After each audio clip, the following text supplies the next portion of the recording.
So thanks a lot for the invite. So now we will get a bit abstract again. I just want to introduce or give you a short overview of how open source is handled at Zeiss and how it all came to be that we became a member of Zephyr. And then the second part, I'm happy that my colleague Uli joined us this evening as well to give you some really detailed insights on what our actual business unit is doing with that. So yeah, that's me. I'm working for the open source program office at Zeiss. I'm attached to Zeiss Digital Partners, the Carl Zeiss AG, so basically corporate, so to say. And then here we have Uli. He's a software architect with our medical devices unit. So we are quite old. So we are more than 175 years old. And we started with hardware. We are still doing hardware, but we are adding to this hardware also a lot of software. And normally it's like that if we meet people on more software development conferences, it's always like, what are you guys doing here? You're just having lenses or glasses and whatsoever. What are you ever doing with software? And so actually Zeiss is doing a lot with software. So we have, these are our 4 segments. On the right side you can see glasses and lenses, but still there's already quite some also exciting products, so like telescopes with integrated object recognition and stuff like this. And then we have all the other segments, like for example also semiconductor manufacturing technology, with which you wouldn't have your latest and fastest chips in your mobiles and so on. Yeah, we are providing the optics to be able to produce those. So I'm attached to the open source program office, or I'm actually running this for Zeiss. So are you familiar with this concept or with this kind of unit that larger corporations have? So I see some nodding. So maybe just also a short overview in case you might not be that familiar. So it's basically the competence center for free and open source software. So mainly the first part we are covering is on how our business units are using and distributing open source as part of their product, so basically consuming it. And the other more exciting part is then how can we also actively get engaged with the community. So what this means is basically that we set out rules, we define policies and also strategy on how we intend to work with open source at Zeiss. And at the same time, we also empower teams to really succeed in using open source, but of course also sticking to the rules, so doing the more not that exciting part like compliance. In that, we are also a kind of mediator between our more technical engineers or staff and also with legal, so that we are kind of translator or trying our best to really bring those together and make sure that they understand each other and support each other. Yeah? And we are also, I would call it kind of partner in crime when it comes to community participation, because usually if somebody within the company tells, hey, I want to join this open source project, I want to contribute something upstream, we have a lot of voices that are basically saying, no, don't do this, so let's focus more on our projects and so on. And for us, it's really like that we are saying, hey, that's a cool idea, let's really do this. Let's make sure that we bring the right people to the table so that you can proceed with this and we get everything right. So if you're interested, what are best practices in running an open source program office, I can highly recommend to you, for example, the to-do group. This is also how to say, under the umbrella of the Linux Foundation. They have really a lot of first-hand experiences that also helped us to build up our open source program office. In addition, specifically here in Germany, there's, for example, also Streidl, which is a kind of community even also intended for smaller corporations that also have some really good guidance on how to get compliance right. So then the next step is now, how does an outbound open source policy look like? So when I was fresh to the job, I think maybe there for a year or something like this, I was standing at the coffee machine in the morning. A colleague approached me and was basically saying, hey, you're the open source guy, right? And I was saying, yeah, you're right. And then the person was saying, hey, it's so cool open source. I really, really like it. We just had our daily, and the developer was telling me that he just uploaded parts of our project on GitHub.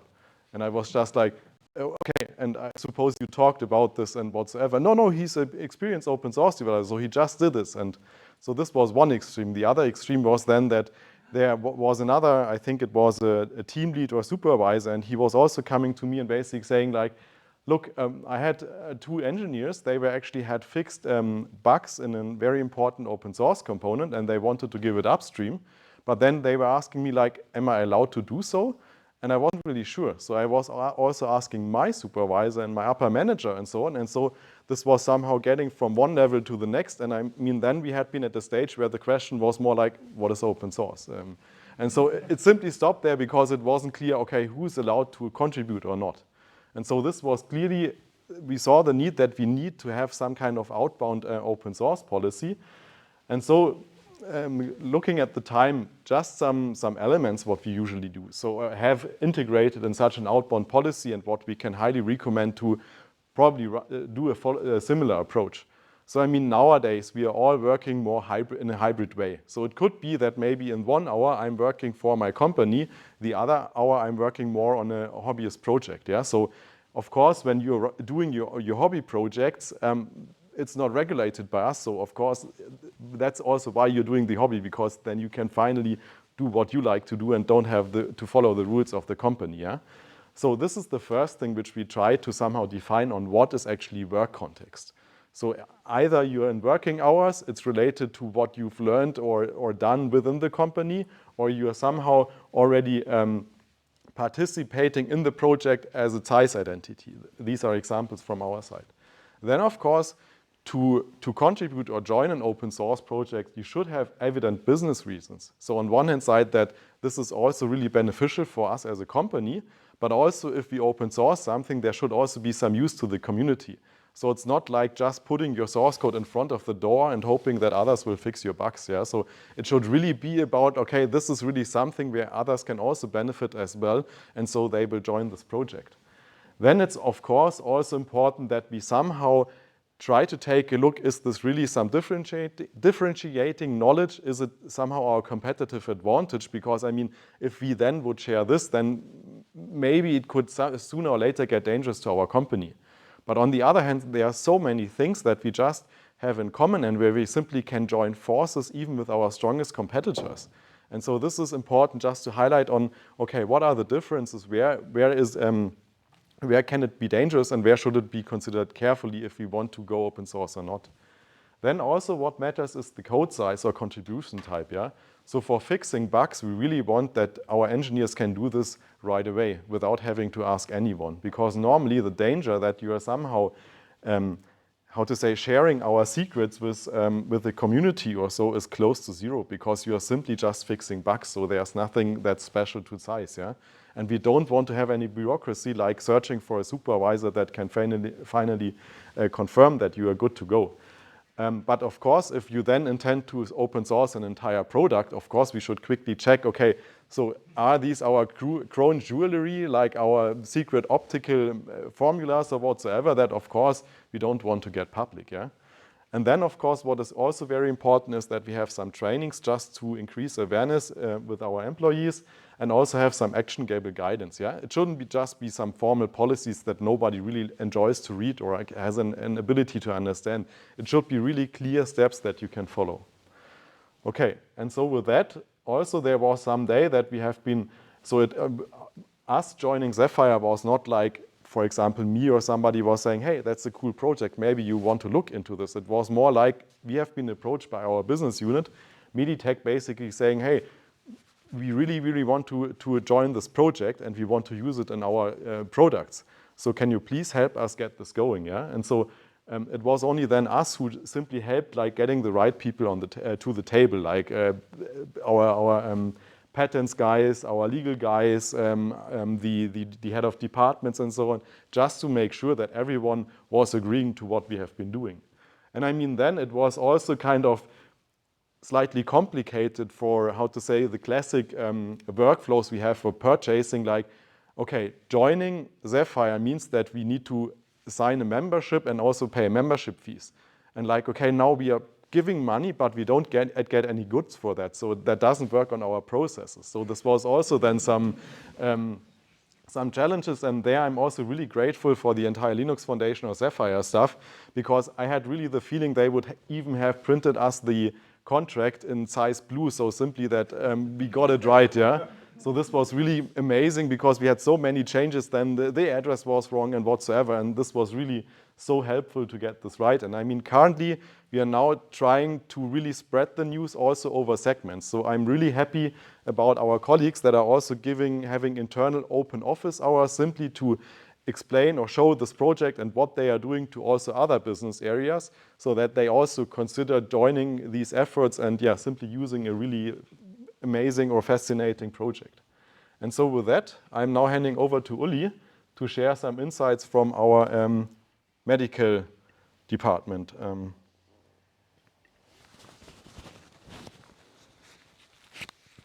So, how can I put this on? Can you hear me? It's working? So, I am very grateful for the work of my colleague Holger and others that made us use Zephyr in our medical devices. I'm Ulrich Bschorer, a software architect for medical devices, and those devices are used by doctors in the operating room. I hope you won't need it, but when you need it, I hope you will be glad that Zephyr is working inside. So those devices look like that.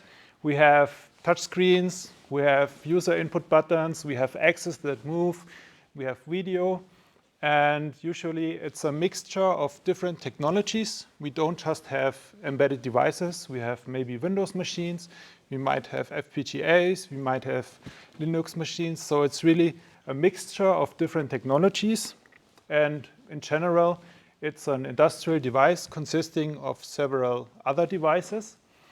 And my job is to put all the software pieces together, software puzzle pieces. And so usually there's some kind of, let's call it system controller, which contains the system logic coordinating all the other devices, which talks with an interface like Ethernet, CAN, some wireless protocol, anything, to the smaller embedded devices. And those embedded devices, they are used for controlling the hardware. So in this case, we would have a Zephyr application using device drivers. And those device drivers, of course, connect to the hardware, which may be either actuators or sensors. And now very important, of course, that the actuators do have feedback to our sensors, depending on what we want to do. And the environment impacts also our behavior of the machine and also the input to the sensors, and sometimes also the behavior of the actuators. And the goal or the vision for me is always to put the machine, make them small, put them into one single piece of software that could run on a developer's laptop to test, to develop anything as much as possible. Now let's see how far we can get or which approaches are useful, for what purpose. And what we are doing in our team is, or we have several teams because the teams, they are grouped on technology. And to facilitate collaboration, we actually do a mixture of putting the system application on one PC, putting the Zephyr applications as native POSIX simulations, and let them run together and talk over virtual CAN interfaces or virtual sockets. And what is then missing is some kind of software piece, let's call it test backend API, which simulates our environmental effects or which also simulates the input from the actuators to the sensors. Just to make a small example, for example, when you have an axis that is moving from one position to the other, usually there's a sensor at the end to detect if the axis has reached the end. That's what I'm talking about, feedback from actuator to sensor. And you can simulate this with native POSIX, of course. Just write a piece of code which says, now the axis has finished and that's done. And in this approach, the goal is to put the software pieces together and to simulate the behavior of the interface. So everything you need to simulate is not, you don't have to simulate like it is on the real hardware, just the effects on the interface. So it's a different use case from the embedded developer, but still very useful. Instead of just writing a mock, you get a higher test coverage because the application logic is in the test cycle. And you get integration. Well, as you can see, when we put the pieces together, we find the bugs very early in the process. And also we have the possibility to emulate system failure conditions or the environmental influence. Oh, yeah, so switch. And it was a journey. I tried out several approaches, and I want to share my experience, and maybe we can have a talk after that also. So the first two, they are not emulation strategies, but of course everyone probably uses them. So we use the real device, which is of course the big money thing. Usually you have a lot of hardware. You have very few deployments. Usually there are much more developers like real machines. And but the good thing is, of course, you have real timing. You can test all the periphery hardware feedback, but execution of test is slow, so the turtle means slow testing. But we can actually achieve full or high test coverage. Also, of course, every one of you probably has used an evaluation board, which of course can be used to execute the same application or the same binary, maybe even. And it's small money, so you can probably achieve it. But if you have bigger teams, this approach also doesn't scale very well. And one drawback is also that you don't have usually the hardware equipment, so the periphery, the feedback from the actuators to the sensors is not testable or not full testable. But of course, the good side is you have timing like on the real hardware. So, but now it becomes interesting when we put the things into software. We have unlimited deployments. So, and this is really a big factor in bigger teams. You can distribute the software, of course, to your testers, to the developers. You can maybe give them to salesperson, and they can show the customer a real device. Product managers and project leaders also like to try out the software. So this is a big win, and you can get feedback very early.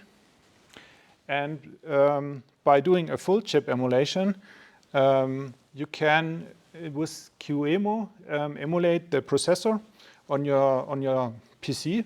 A lot of processors are available, but not all. And what is missing then often are the hardware peripherals. So in theory, you have a very high test coverage potential. And the approach is similar to maybe Game Boy emulators or Super Nintendo emulators. That's just basic the same technology, and we can use it for our application also. Regarding timing, maybe we don't have the real timing like on real hardware, but maybe we come close. And what I found is you need to put in a lot of brain power, because you need, if emulator for periphery is missing, you need to develop this on your own. You need QEMU or Linux know-how, but we are Zephyr developers, right? So, and that's why I'm very thankful for the native POSIX approach, because when you are a Zephyr developer, you know already everything that you need.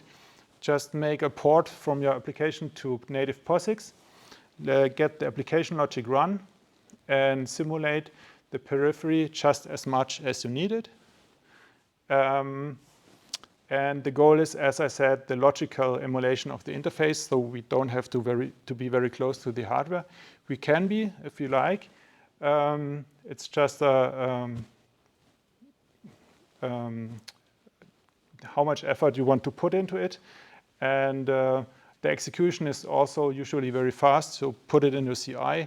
And the bonus thing is also your team probably also has the knowledge to do it. So you don't have to hire special knowledge to make the test coverage. You can already do it.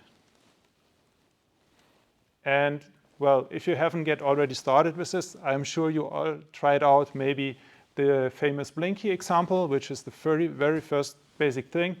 And when you run it, it will just tell on a console LED off, LED on, which is the most basic test backend API thinkable. But of course, you can put it much more. It can be provided by a test framework to do automated testing and just continue as much as you need. And well, POSIX is also just a port like any other hardware. There are some maybe limitations. For example, you may not use busy loops without a sleep, because then the CPU will eat up. But all this is, I think, very good documented on the Zephyr web page. And just check out the POSIX architecture article. And I have some ideas, or maybe a wish list, and what could be improved. And so, of course, it was already mentioned that Renode is supported. And I think Renode is a tool when you have a lot of embedded controllers and want them to talk together, so a network of embedded controllers. So if you have bigger simulations, this could be worth checking out. And another nice idea is also when you have an evaluation board with big flash and big RAM, you can put the firmware of all your evaluation boards into the one single evaluation board to get a simulation with just one evaluation board, but real timing behavior like on the hardware. If you prepare your software architecture for that, you get a mixture of cheap hardware but precise timing, and also you can develop your peripherals to the chip if the chip is always the same. So this is a mixture of two approaches, which could also become handy. And I tried it out, played around a little bit with ChatGPT, and as the chip descriptions are available on the internet, you can ask stuff like, hey, ChatGPT, write me some Zephyr code which emulates a DHT11 temperature sensor for 15 degrees, and you will get the I2C commands. And this is some template code you can use for the very basic emulations, just to get you started, play around with it, and then you can elaborate. So just to get it started, it works surprisingly well. And of course, a wish list of all embedded developers is I would like to develop on my laptop as much as possible as real hardware, and the timings is always an issue. You can abstract from it, but for developing for the real device, it's an issue. And my dream is always to make it as realistic as possible. Maybe if we have more, oops, I think we lost power, or maybe you can log in. Yeah, thank you. Maybe we can even share our sensor and emulators that we have written and put it into a library so that we can reuse our emulations. That would be a nice thing. And so when you have emulated peripherals, maybe we can share and exchange. And so where I'm running currently against the wall, which is quite hard, I think, when we have hardware like FPGAs or graphics cards, that's a tough thing to simulate. Maybe you can write a mock that behaves a little bit like that, but if we have good approaches, I would like to hear. And yeah, so that's it for now. Thanks for your attention. And I would hand over then to the next talker.